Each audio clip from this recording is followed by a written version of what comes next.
We are rolling. All right. Hey gang, Industrial Amputation back with another mini interview, mini view if you will, with Reese Fulber and Bill Lead from Frontline Assembly. Gentlemen, thank you. Thank you. It's a pleasure to finally meet you. It's good to see you again. How difficult is it to compose a set list when you have such a large discography of groundbreaking electronic music? It's almost impossible. I mean, but I think we're sort of doing it more in categorized sets because we've had 3 or 4 different stages. Like back in the early days, all electronic. Then we got into the Millennium era with a lot of guitars and stuff. Yeah. And then we just sort of go back and forth. And for a while we were mixing it up, but now I think we like doing the fact that it's either all electronic, no guitars, or with guitars. Yeah. That kind of makes it simpler, don't you think, Reese? Yeah, and also there's certain songs, because we try certain songs in rehearsal, and some songs, like, they just don't work as well live. And there's certain songs people will request, and a lot of the songs we play live are songs that we know work well live, where everyone has like the structure and parts, and they just have a dynamic that really works on stage, because what works on an album doesn't necessarily work when you're performing. So we kind of have it whittled down to the songs that we know work. Yeah. And because like we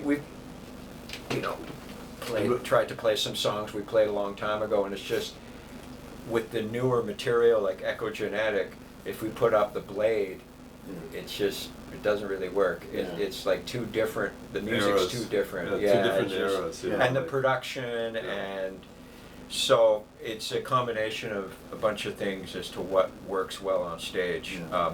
But a lot of when it we go has to to do- Europe, it's like they only want to hear electronics. Yeah, we play more electro in Europe, and then in America we leaned into the guitar stuff a little more. But lately we're going back to the Old school. Yeah, we're going back old. Our next tour we're going to play all Wax Trax era, kind of older material. But we're probably going to have to revamp it so it works live, and also that. I think we have some of those old tapes, because all those old records, like everything was recorded on analog tape up until. When did you stop using tape? Was everything West Parish on tape? Was Implode on tape? Yes. Yeah, I mean, there was Yeah. So, and then the other thing people don't realize, when you have stuff on tape, it's never exactly in time, because the tape speed varies. So when you're trying to put backing tracks together off stuff that was on tape, it's challenging. Yeah. It's not that simple. There's been a trend in the last decade or so, a little over, where bands come out and do an album front to back, and then play a little bit of stuff. What do you feel about that? I mean, I know that some of the stuff doesn't work necessarily. Well, I think in the context of an album it would work, but but a lot of our old records were recorded on 2-inch tape, and to get the tapes and sort everything out, it's a big ordeal. I know. A lot of the stuff, Tactical Neural Implant, a lot of the stuff isn't on tape because we had it synchronized with the samplers and all those old floppy disks. I don't even know where some of them are, so it's like it would be difficult. Yeah. That's awesome, man. I know that, like, Ash had some difficulty with losing like this stuff from Cheesy, and so it's hard to. It's a thing. So what we've done on a couple songs is reprogram them, which is usually better, because then everything is in sync and sounds a little punchier. Right, Bill. Congratulations on the stellar album Model Collapse, which received a very well-deserved acclaim. Reese, you have an upcoming solo called Memory Impulse Autonomy. Autonomy. Taking pre-orders on Bandcamp for a September 5th release. How would you describe the sound of your new album? Well, I'd say the first half of it is sort of like industrial techno meets dark wave, and the second half of it is the record I wanted to make when I was 16 in Vancouver in the 80s, but didn't have the skill set yet. Yeah. That's the best way to, that's what Yeah. the title relates to. Yeah. That's the best way to describe it. Oh, that's awesome. Yeah, we were talking about that yesterday, taking Yeah. a step back a little bit and It's hard to paying go back homage. because Yeah. the equipment's different, and, Yeah. and like when I used to go to Bill's, I mean, when I first jammed with Bill, there was a Porta Studio and a MIDI Verb and a Pro One, and we didn't have a ton of And the gear. cassette Yeah. deck. Yeah, yeah. So we need the cassette Yeah. deck, right? you're never, you can't really go back because even if you went to work that way, it would probably be really difficult when you're used to Yeah. computers and things. Yeah. It would be like suddenly deciding to do all your emails on a typewriter. Yeah. I So it would be cool, but it would be like, what are we doing here? Yeah, yeah. But it's more about the spirit and the, You know, the work process. I almost I have very fond memories of the around the turn of the millennium. I was working on something I called a below-fi project called Plunderer, and we had like a realistic mixer and a little Synsonic drum pad and a Zoom 505 to Yeah. amp that up, and it was so much fun because we had nothing to work with. Nothing is good. And yeah, it really it caused us to kind of push the envelope creatively. It was Honestly, artists now have too much gear. yeah. You don't need I've that got much too much stuff, gear. and then you don't know how to use it. Yeah. I don't know how to use half the stuff I have. I mean, Oh, I know you how make to me use feel it good on the hearing that. surface, but I don't know how to really use it. And in the, like the old Human League records, they had 2 synthesizers, Yeah. and they made everything on them. They made the Yeah. drums, they made everything. That to me is more interesting. Yeah, yeah. No, So I I have wish- a very fondness. I've got a huge fondness for that myself. I wish yeah. some people would kind of go back to that, but it's, yeah, like Bill's first cassettes were a drum machine, a Pro One, a Mini Moog, and a Korg delay, Yeah, and Yeah. that's it, and that's all that was needed. and it sounds fucking amazing. Yeah, that's Yeah. all you needed. So when can fans hear some new Frontline Assembly music? That's a good question. I mean, we're in a crazy part of our lives and careers because we've been doing this for a very long time. Yeah, And we've released. I mean, when you look at bands like Front 242, when's the last time they released a new album? yeah. How Well, long? Like, has it been 15 years? Something like well, that. this is the conundrum you're facing. Is music's changed to the point where if you're an artist that's been around a while, the longer you've been around, I feel like the less interested people are in your new music. Because if you go see Depeche, everyone's just waiting for them to get to the hits. Yeah. They drag you through their new album.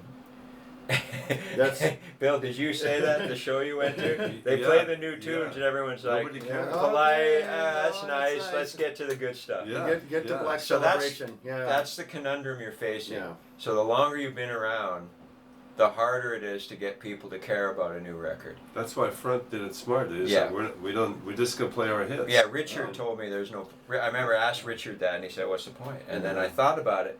At first, I was taken aback, and the more I thought about it, the more I was like, "He's got a point." Yeah. So Okay. that's kind of what you're. And you have to have an angle. Like if we had some angle, like where we did something, we need an angle. Just To- like, you- like this. And also like. Well, or like you need a collaboration, or you need a theme, or Yeah. you need something to make it like, oh, In Europe, like it's kind of like the future pop, new, all the new, the whole V&V generation of people. Yeah. Like it's a totally different sound, and it'd be like stupid for us to try and get in on that sound. And so it's kind of like it's an odd place. Maybe somebody will come and reinvent the electronic scene, and it'll make us excited. But I think Yeah. for now it's Well, like. unfortunately, David Bowie passed in 2016, and we don't have him to do that anymore. So, but yeah, I find like it. Well, No, and besides, like you said, like I just pulled out a funny little record. Reese is putting out his new album, so yeah. we're working on a Delirium album at the moment, but it's there's no rush, I guess, right? Yeah. Well, fans are still crossing their fingers for some cyber active shows.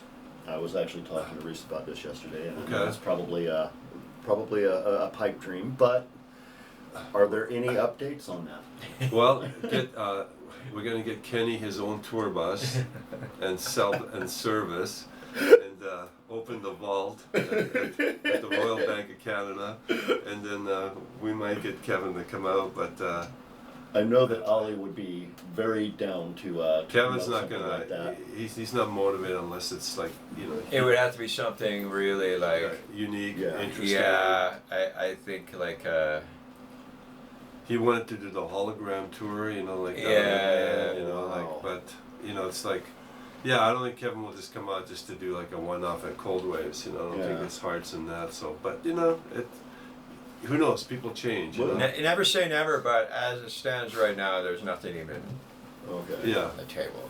Yeah, I think Jason offered him a good thing at Cold Waves, but Kevin wasn't interested. So, Okay. I also We know. need to up our game, is what you're saying. Yeah. I also, I'm not sure how much Kevin is interested in touring anymore either. Yeah, I know After he's. the Skinny Puppy tour, I think they, Yeah.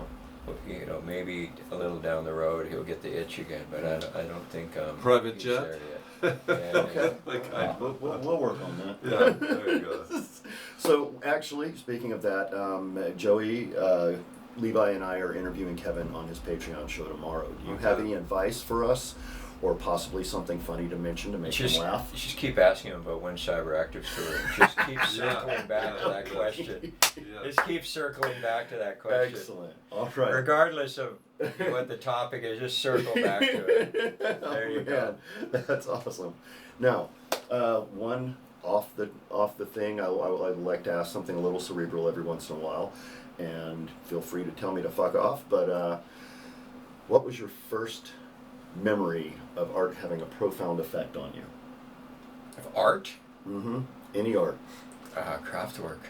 Ooh, nice. Yeah. In what way? I was 4 years old. My parents took me to a concert and it changed No my whole shit. world. Yeah, because they had the flute and the neon signs, and I was like, Wow. this is cool. I don't understand what's happening, but I know this is cool. That's. And it stuck with me. That's it. Bill Yeah. probably has I, a different take, but that's my experience. Because they played at the Peony Garden in Vancouver in 1975, and my parents, I guess, I don't know if they couldn't find a babysitter or something, but they brought me with them. wow. And so that Man. moment for sure. Jesus, that's a good answer. I've asked that question a few times. That's a very good answer. Yeah. I don't know if I particularly have one for you. Yeah? Like, I mean, I just growing up in Vienna, surrounded by all the Baroque art, Yeah. literature, history, buildings, music. I think you just become part of that, and I think that just sort Yeah. of carried me over the years, and I think that to me that's all that really comes to mind. Yeah. I don't think I had one moment where I just kind of like, Yeah. Yeah. Well, sometimes it's just ingrained. yeah, when you live in that, when you wake up and you Yeah. look outside. and I you- can't imagine having grown up in Vienna and Oh, having you- all of that you know. beauty around me from an early age. When you go to Vienna, you can go see Mozart's apartment, and the streets, I think, are pretty much the same as they would have been. You know what I mean, Bill? Yeah. Yes. Like in yeah. the old town there, I don't think it would have been that much different. Like, I mean, maybe there's, other than the cars, the streets and the buildings are the same. Jesus. So when you have that old Europe experience, that's kind of in you. Yeah. So, No. And I know for what Bill's somebody talking that's about. grown up in a very young country, Yeah. it fascinates me thinking about being in a place where I'm able to stand inside a building that's older than the country I grew up in. Yeah, it's You it's know, it's, it's a real interesting feeling you get when you're in those kind of places. Yeah, for sure. All right, gang, thank you so much. We appreciate your time. We appreciate what you do. Absolutely huge fan of both of you for a very, very long time. And gang, get out to the shows, support your local talent, be good to each other, don't harm anybody. We're in this together. Love, hugs, and belly rubs. Cheers. You just keep asking Kevin.